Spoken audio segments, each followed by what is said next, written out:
Hi guys.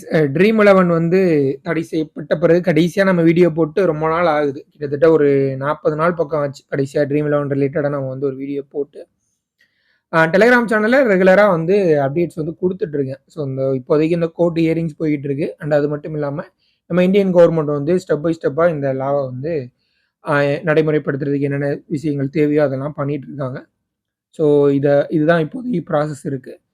And நெறைய channels நம்ம தமிழ்லயே கூட நெறைய பேர் வந்து இத பத்தி ரெகுலரா வீடியோஸ் போட்டுட்டு இருக்காங்க. பட் என்னைய ஃபாலோ பண்ணி எனக்கு நம்ம சேனல்ல சப்ஸ்கிரைபரா இருக்கக்கூடியவங்களுக்கு ஒரு சில காமனான டவுட் இருக்கு. இதெல்லாம் வந்து ரெகுலரா கேட்டுட்டு தான் இருக்காங்க. ஸோ அத பத்தி ஒரு சின்னதா ஒரு வீடியோ மேக் பண்ணி போடுவோம் அப்படிங்கிறதுனால தான் இந்த வீடியோ ரெடி பண்ணியிருக்கேன். முடிஞ்ச அளவு ஷார்ட்டா வந்து சொல்லி முடிச்சிடுறேன். ஸோ ட்ரீம் 11 திரும்ப வருமா? வராதா? வந்தா எப்ப வரும்? ஸோ நானும் நெறைய வீடியோஸ் பார்க்குறேன். நான் வீடியோஸ் போடலைனாலும் நெறைய வீடியோஸ் பார்க்குறேன். இந்த ட்ரீம் 11 ரிலேட்டடா கோர்ட்ல என்னென்ன ஹியரிங் போயிட்டு இருக்கு இந்த மாதிரியான விஷயங்கள். ஸோ அதில சப்ஸ்கிரைபரா இருக்கக்கூடியவங்க, அவங்கள ஃபாலோ பண்ணக்கூடியவங்க கேட்கக்கூடிய கமெண்ட்ஸ் எல்லாம் கூட பார்க்கும் பொழுது, அவங்களுக்கு ஒரே ஒரு தான். என்ன நடக்குது? அதெல்லாம் எனக்கு தேவையில்ல. ட்ரீம் 11 எப்ப வரும்? வருமா? வராதா? அத சொல்லுங்க. அப்படிங்கிறது மட்டும் தான் கொஸ்டினா இருக்கு. ஸோ ட்ரீம் 11 வருமா? வராதா? அப்படிங்கிறது மட்டும் உங்களுடைய கொஸ்டினா இருந்துச்சு அப்படின்னா, அதற்கான ஆன்சர் நவம்பர் 4ஆம் தேதிக்கு அப்புறம் தான் நமக்கு தெரியும். வருமா? இல்ல கம்ப்ளீட்டா இதுக்கப்புறம் வரவே வராதா? அப்படின்னு சொல்லிட்டு. ஏன்னா கோர்ட்ல ஹியரிங் போயிட்டு இருக்கு. சுப்ரீம் கோர்ட் இதுல. ஸோ அக்டோபர் 7ஆம் தேதி நடந்தது. அது ஒரு 10 நிமிஷம் கூட பெருசா நடக்கல. அதுல பேசிக்கான விஷயங்கள் தான் எடுத்து வச்சாங்க. ஸ்கில் பேஸ்டு கேமு, சடனா பேன் பண்ணதுனால நெறைய லாஸ் இருக்கு. ஸோ அப்படிங்கிற மாரி நெறைய விஷயங்கள் எடுத்து வச்சாங்க. அண்டு ஒரு இடைக்கால நிவாரணம் கேட்டிருந்தாங்க. அதாவது இடைக்கால நிவாரணம் மீன்ஸ் வந்து இப்போ ஒரு தற்காலிகமா இந்த தடைய வந்து நிப்பாட்டி வைங்க. நிப்பாட்டி வச்சிருந்தீங்கன்னா, நாங்க வந்து ரன் பண்ண முடியும். அதற்கப்புறம் ரெகுலேட் பண்ணுங்க அப்படிங்கிற மாரி வந்து கேட்டிருந்தாங்க. உடனடியா கொஞ்சம் தீர்ப்பு சொன்னா நல்லா இருக்கும் அப்படிங்கிற மாரியும் ரெக்வெஸ்ட் பண்ணியிருந்தாங்க. பட் சுப்ரீம் கோர்ட் வந்து அத நவம்பர் 4ஆம் தேதிக்கு தள்ளி வச்சிருக்காங்க. நவம்பர் 4ஆம் தேதி ஃபைனல் ஹியரிங். ஸோ ஃபைனல் ஹியரிங்னா அதற்கப்புறம் எந்தவித வாதமும் கேட்கப்படாது இந்த கேஸ் குறித்து.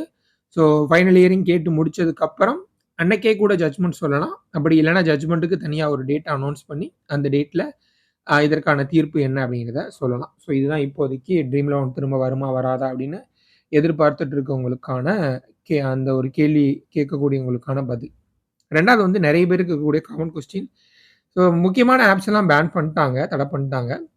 பட் ஸ்டில் இன்னும் ஒரு சில ஆப்ஸ் வந்து ரன் ஆயிட்டு இருக்கு. குறிப்பா வந்து நெறைய வந்து பெட்டிங் ஆப்ஸ். ஸோ அவங்கலாம் ரன் ஆயிட்டு இருக்காங்களே அப்படிங்கிறது வந்து நெறைய பேரோட கேள்வியா இருக்கு. அண்ட் நெறைய பேர் வந்து நம்மளுடைய டெலிகிராம் சேனல்ல இன்னுமே கூட நெறைய பேருக்கு இன்ட்ரெஸ்ட் போயிருச்சு. ஆல்மோஸ்ட் வந்து அதுலருந்து மூவ் ஆன் ஆயிட்ட மாரி தான் இருக்கு. பட் ஸ்டில் இன்னும் ஒரு சில பேர் வந்து இந்த மாதிரியான லிங்க்ஸ் அனுப்பி கேட்குறாங்க.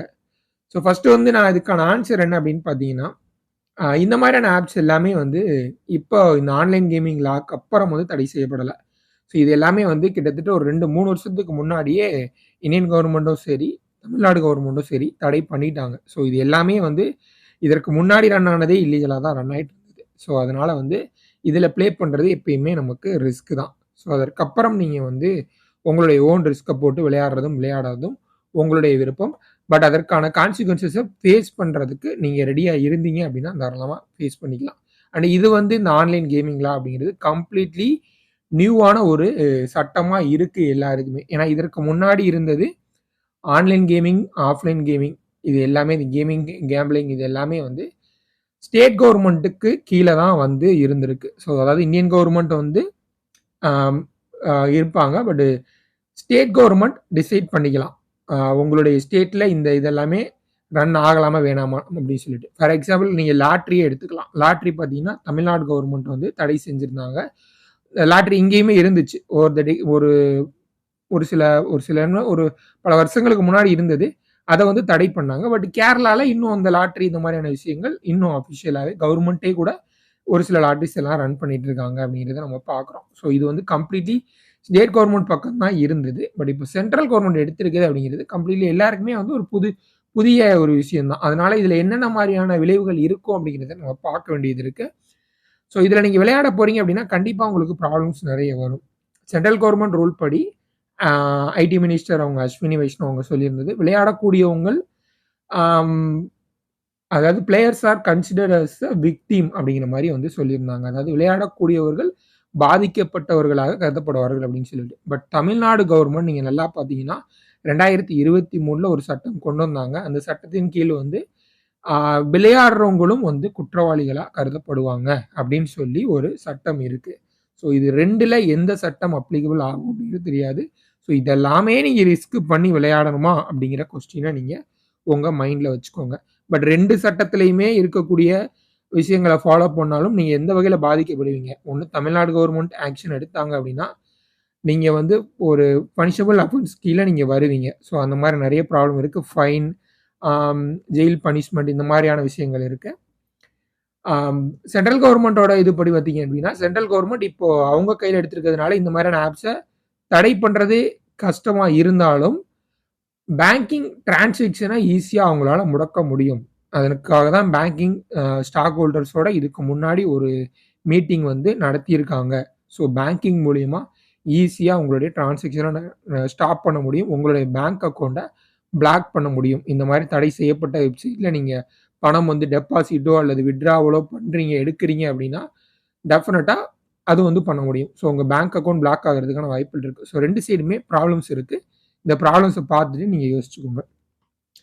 அதற்கப்புறம் இன்னும் ஏன் ஒரு சில ஆப்ஸ்ல இருந்து பணம் வரல அப்படின்னு சொல்லி கேட்டிருக்கீங்க. ட்ரீம் லோன் மாரியான பெரிய ஆப்ஸ் ஆல்மோஸ்ட் எல்லாருக்குமே வந்து குடுத்துட்டாங்க. பட் மித்த ஆப்ஸ் எல்லாமே வந்து ஒரு பேங்கிங் பார்ட்னர்ஸ் வச்சிருப்பாங்க. ரேசர் பே இந்த மாரி சொல்றோம் இல்லையா? ஸோ நான் ஆல்ரெடி சொல்லியிருக்கேன். என்ன கான்செப்ட் அப்படின்னு சொல்லிட்டு. ஸோ அவங்க எல்லாம் வந்து சடனா அவங்களுடைய சர்வீஸ ஸ்டாப் பண்ணதுனால வந்து எங்களால பணம் குடுக்க முடியல சீக்கிரமா அப்படிங்கிற மாரி எல்லா ஆப்ஸும் வந்து சொல்லியிருக்காங்க. ஸோ இப்போதைக்கு டெட்லைன் வந்து அக்டோபர் எண்டு வரைக்கும் வந்து சொல்லியிருக்காங்க. அக்டோபர் முடிவு வரைக்கும் வந்து சொல்லியிருக்காங்க. அதற்குள்ள மோஸ்ட்லி வந்து பணத்த குடுத்துருவோம் அப்படிங்கிற மாரி சொல்லியிருக்காங்க. அண்ட் சென்ட்ரல் கவர்மெண்ட்டுமே இதுக்கு வந்து ஒரு ஆக்ஷன் வந்து எடுத்திருக்காங்க. ஸோ என்ன ஆக்ஷன் அப்படின்னு பார்த்தீங்கன்னா, 180 நாள் வரைக்கும் ஒரு டெட்லைன் குடுத்துருக்காங்க. அதுவரைக்கும் வந்து நீங்க பேங்கிங் டிரான்சாக்ஷன் இந்த ஆப்ஸ்ல வந்து பண்ணிக்கலாம். டிரான்சாக்ஷன் மீன்ஸ் வந்து இந்த ஆப்ல உள்ள பணத்த வந்து நீங்க உங்களுடைய யூசர்ஸுக்கு குடுத்துக்கலாம். அப்படிங்கிற மாரி சொல்லியிருக்காங்க. ஸோ அதனால வந்து மோஸ்ட்லி கொஞ்சம் கொஞ்சமா ஃபர்தரா எல்லாருக்குமே வந்து பணம் வந்துரும். வராதவங்க அந்தந்த ஆப்ஸோட customer care or email contact சப்போர்ட்ட வந்து நீங்க கான்டாக்ட் பண்ணி உங்களுடைய டவுட்ஸ நீங்க கிளியர் பண்ணிக்கலாம். ஸோ இவ்வளவுதான் இப்போதைக்கு ஆன விஷயங்கள். இது 3யும் நான் சொல்லணும் அப்படின்னு நெனச்சேன். ஏன்னா இது காமனா ரிப்பீட்டடா வரக்கூடிய கொஸ்டின். அண்ட் இன்னும் வரைக்குமே கிட்டத்தட்ட பேன் பண்ணி ஒரு 40 நாளைக்கு 40, 50 நாள் மேல ஆச்சுன்னு நெனைக்கிறேன். ஸ்டில் வந்து இன்னும் ஒரு சில பேர் வந்து டெய்லி மெசேஜ் பண்ணிட்டு இருக்காங்க. Any positive update, any positive update, any positive அப்டேட்ன்னு.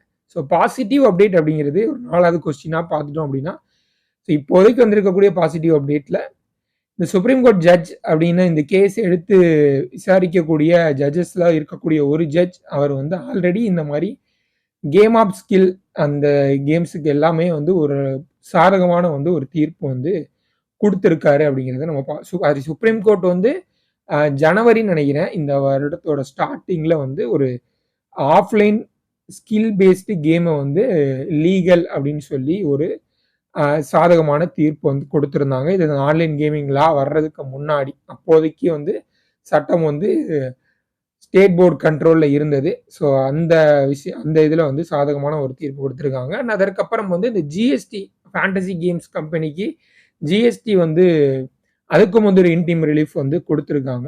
ஸோ அதுவும் வந்து ஒரு சாதகமான விஷயம். பாசிட்டிவ் அப்படி டேக் அப்படின்னு பார்த்தீங்கன்னா, இந்த 2 விஷயங்கள எடுத்துக்கலாம். அதற்கப்புறம் வந்து கவர்மெண்ட் தரப்புல வந்து ஒரு கருத்து கேட்டிருக்காங்க. ஸோ இந்த ஆன்லைன் கேமிங் லாவ பத்தி ஸ்டாக் ஹோல்டர்ஸ் பப்ளிக்ட்டயும் வந்து கேட்டிருக்காங்க. சோசியல் கேம்ஸ் இதெல்லாமே வந்து எப்படி வந்து டெவலப் பண்றது? ஆன்லைன் கேம்ஸ வந்து எப்படி டெவலப் பண்றது அப்படிங்கிற மாரி கேட்டிருக்காங்க. ஸோ ஆன்லைன் மணி கேமிங்க பத்தியும் நெறைய பேர் இதுல கருத்து தெரிவிச்சுட்டு வர்றாங்க. பட் அது எந்த அளவுக்கு எஃபெக்டிவா இருக்கும் அப்படின்னு தெரியல. பட் கருத்து கேட்டிருக்காங்க அப்படிங்கிறதே வந்து ஒரு சாதகமான விஷயமா இருக்கு. ஸோ இதுல ஏதாவது மேபி ஏதாவது நடக்கலாமா அப்படிங்கிறத நம்ம வெயிட் பண்ணி பார்க்கணும். இதுதான் இப்போதைக்கு பாசிட்டிவ் அப்டேட்ஸு. முடிஞ்ச அளவு 10 நிமிஷத்துக்குள்ள முடிச்சுட்டேன். ஸோ இதற்கப்புறம் வீடியோ எப்போ போடுவேன் அப்படின்னு தெரியல. ஹோப்ஃபுல்லி நவம்பர் 4க்கு அப்புறம் பாசிட்டிவ் அப்டேட் வந்தா வீடியோ போடுறேன். நன்றி. டெலகிராம் சேனல்ல ரெகுலர் அப்டேட் வேணுங்கிறவங்க ஜாயின் பண்ணிக்கோங்க.